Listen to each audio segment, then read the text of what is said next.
Part number 2 of our interview with Brian Edwards. Brian is a small real estate investor with 4 units in Baltimore City. Join us to learn valuable insight in what to do and what not to do when investing in real estate.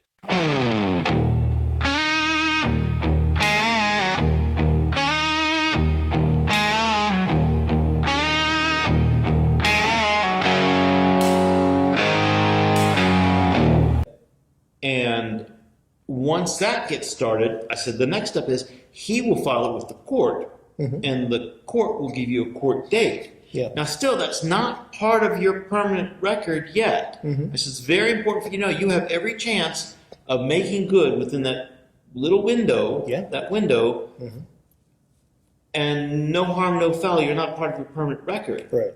I said, but once it goes to court and a judgment is made, then that's part of your record for, many years, 7 years.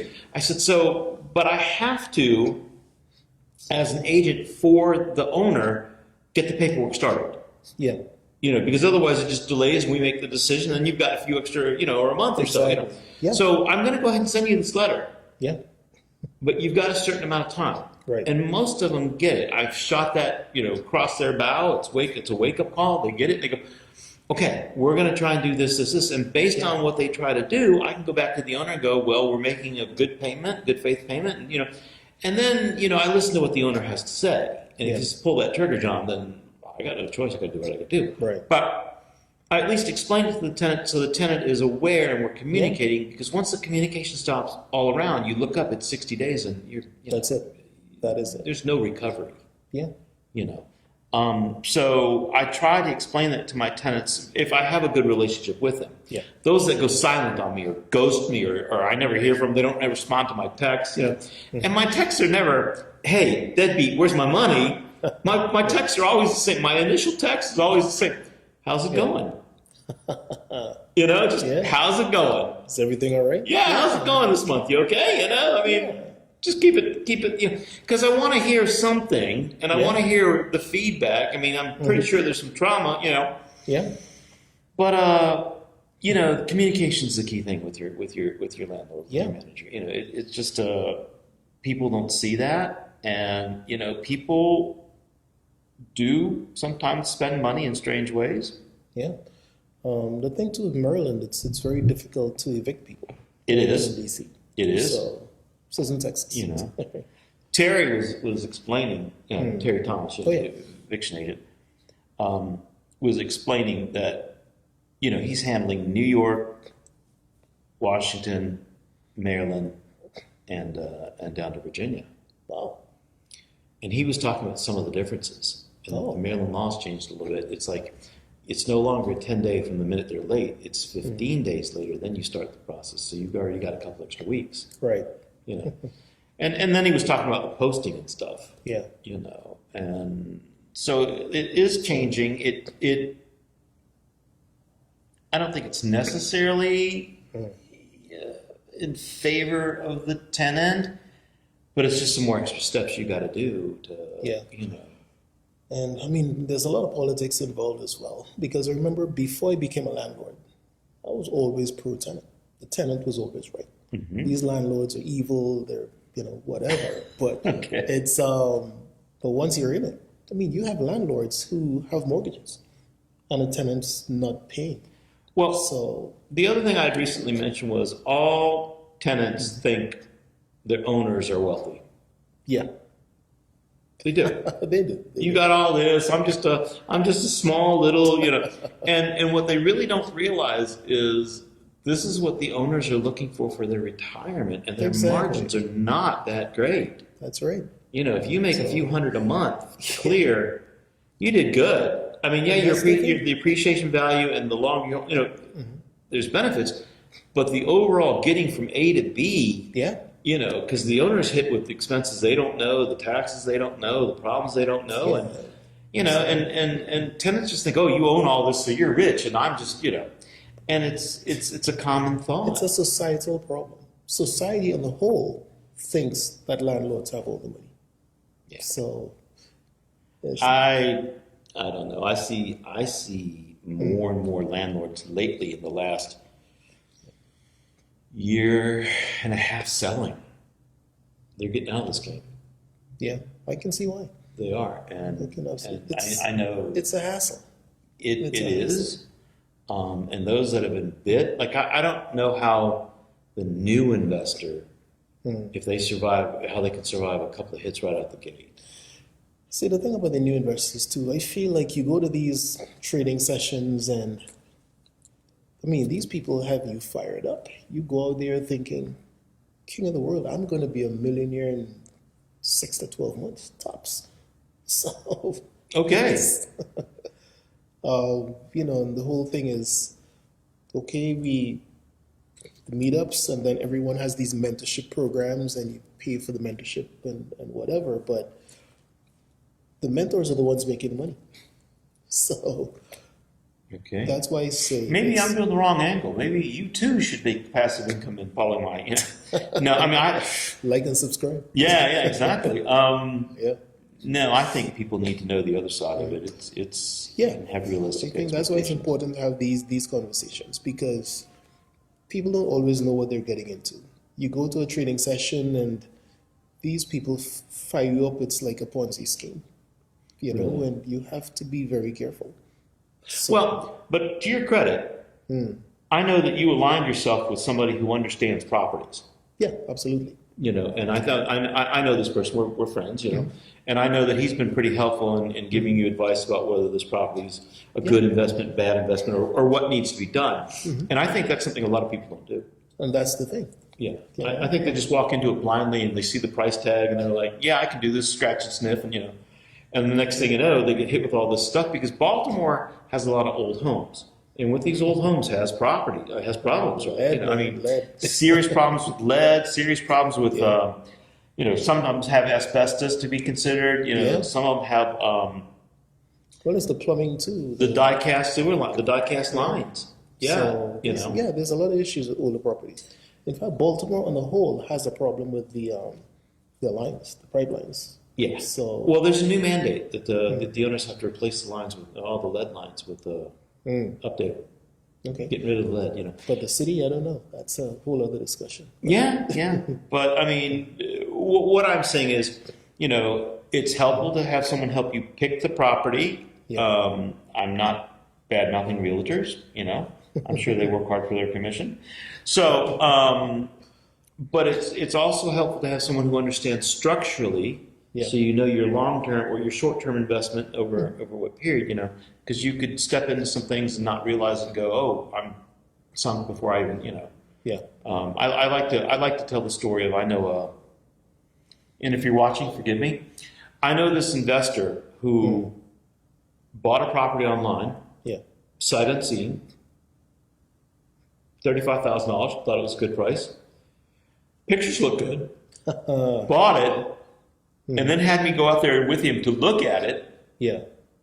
And there was no stairway to the basement. There was no roof in the ceiling. All the plumbing was gone. The piping was gone.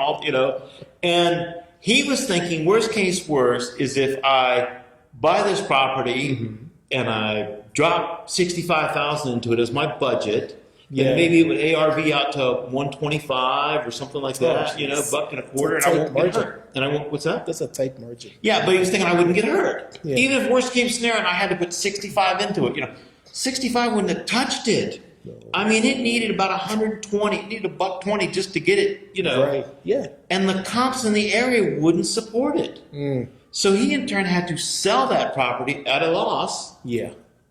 It's like, just get it off my hands, and those are the things you got to learn. Always pay attention and go see the property. Never buy anything online, unsight unseen. And if you're a contractor, you can do that, right? But he wasn't a contractor. A layperson, forget it. Yeah, he wasn't a contractor. He wanted me to do the job, and I told him it'd be $1.25, and he's like, you're kidding. And I'm like, it's got no stairway. I mean, you open the door and it's, So, because it was pitch black. You open the door, that first step was done. Yeah. And, he lost his innocence. He bought another property, and he got it, All right, he got it from a wholesaler. Yeah. And see, that's the thing. When you're in a tight-knit group, you know everybody, and everybody knows you. And so you got to, you know. So he bought it from wholesale, and it was a good price. Yeah. I'll tell you that much. It was a good price. Yeah. And we, in turn, he asked my other company, to do the rehab on it. But he specifically went, I need this to be the cheapest rehab you can do. Yeah. I mean, it was cheap. It was, my gosh, I think we did the whole thing under $12,000. Yeah. Is that possible? So he was like, what was that, 81,000 into it total. Okay. What's the area? I think they were talking like, 90 something, Oh, jeez. Okay. Yeah, it was tight, but it was in a neighborhood that was a kill zone. I mean, it was. But he thought he had the inside track that this thing was about to be going through some sort of gentrification, and it was near Hopkins, and if he just hung with it for a couple of years, it would all be, blue skies and happy trails. Yep. And so, we rented it out. We put a Section 8 in it. Okay. Oh, got a Section 8 in there. He got a Section 8 in it. That's great. The Section 8, yeah, okay. We got a Section 8 in it. And the guy stayed there for a couple of years. Okay. Okay. And then he wanted to unload the property, and it hadn't moved a bit in terms of value. The area had not cleaned up. Yeah. It was another 5 years away from cleaning up, and he couldn't wait that long. Yeah. And the value didn't go up. So basically, he got out for exactly what he put into it. Oh, jeez. I think he sold it for 82, 83, and he had like, there wasn't much movement on it at all. Yeah. And so I'm gonna bring this back to our mutual friend, the one that you rely on for construction advice. Yeah. I sent him out there to do some work. Yeah. And I told him, I said, hey, look, when you go out this place, it's kind of not good, kind of a rough area. I said, make sure you don't go alone. Take somebody with you and have them stand out there and watch your truck. Like take your son out there, have him out there watch your truck. Yeah. And he said, I know why I take care of myself. I'm listen But to that me. truck is never locked. It's stuff. Listen, yeah. Tools I said, in there. listen to me. Yeah. Okay? I'm telling you. I know. I guess, that truck was picked clean in 2 minutes. He lost thousands in tools. He'll ask him about it one day. Geez. Ask him about it one day. And it was like a $600 window job. That truck was picked clean in minutes. Minutes. God. He went inside to look at something that came out. And it was, I was lucky it still had wheels on it by the time. It was because he never. It wasn't like a lockdown truck. Yeah, I know. Everything is just gets done with something, throws it in the back of the truck. Exactly. Yeah, well, I mean, it was folks went shopping. It was like that movie Coming to America where they lost their luggage. I mean, everyone's walking around with these DeWalt tools, and Oh my God! Hey man, you want to buy a saw? It's like that. You could go back and buy it back the following day. Right? Yeah. Jeez, no. So that's I mean, literally 2 yeah. minutes. But the person who thought he had the end of what was going on, he'd known that he was well, I can add to the story. He was a police officer, and he thought he had the inside track and could make a couple extra calls, and his buddy would go. It didn't work that way. Not at all. I think they stopped driving by. So, No. That is hilarious, man. yeah, Wow. but and that place did not move a bit. It was crazy. So I mean. But at least he broke even. He didn't get hurt like the other. Yeah. And that's the challenge with this business, though, because it's a crapshoot. It is.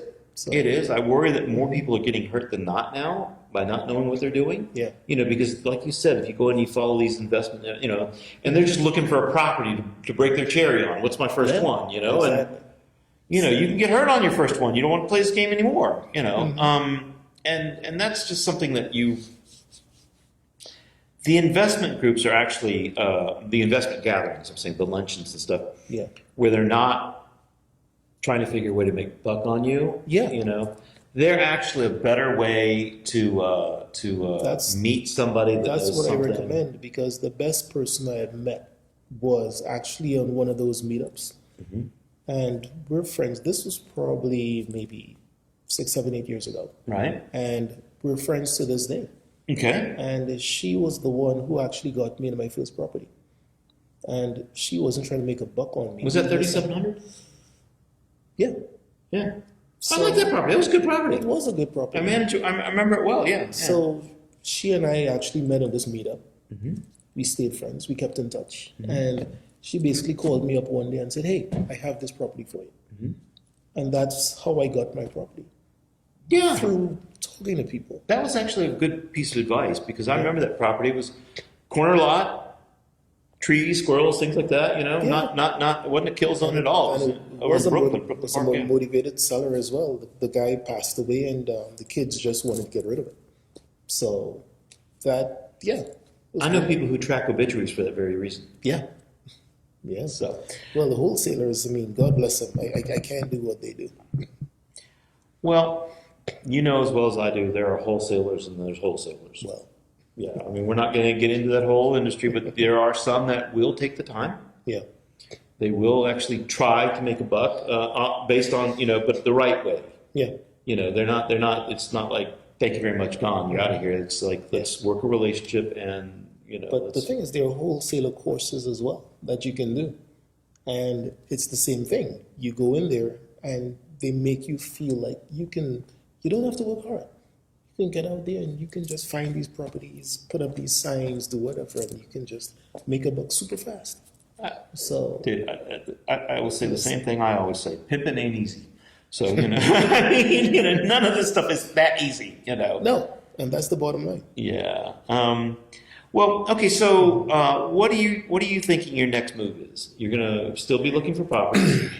I'm still going to be looking, but I'm just a lot more cautious. And as always, I listen to advice. How's it been for you so far, financial? If you don't mind me asking, is it at your expectation level, below, or you know? It's a little below, but it's not bad. Not painful. No, absolutely not. Okay. Not at So all. you're gonna stay in the game for a while. So I can absolutely stay in the game because Good. I feel like the properties I have, they're good, they're cash flowing. I know I have some decent tenants in there, so I can make it work. So for me, I would say the lessons that I've learned so far, they have not been painful to the point where it makes me want to get out. It's painful to the point where I say I have learned a lesson. And I do believe that I can persevere and I can make something out of this. So for me, it's make sure you have your right team. Make sure you have the right people around you. Don't be afraid to go out there to these meetups and put yourself out there. Introduce yourself to people. And Well, do you think you might be saying that you were hopeful to add 1 or 2 properties a year? I would like to probably do that, but I feel like trying to put a goal like that, sometimes it may force you into making an incorrect decision. And then it becomes a matter of 2 steps forward, 1 step back. Yeah. So Yeah. I would prefer to say, yes, it would be great. If it doesn't work out, it doesn't. But when you go to get a property, you cannot be emotional. No. So you can't. And you really have to look at it critically. And you have to be willing to walk away. When you are looking for a property, Yeah. I know you're not looking at properties that's straight out the box ready to buy. You're probably looking at properties that have a little bit of work involved. Absolutely, yeah. Okay.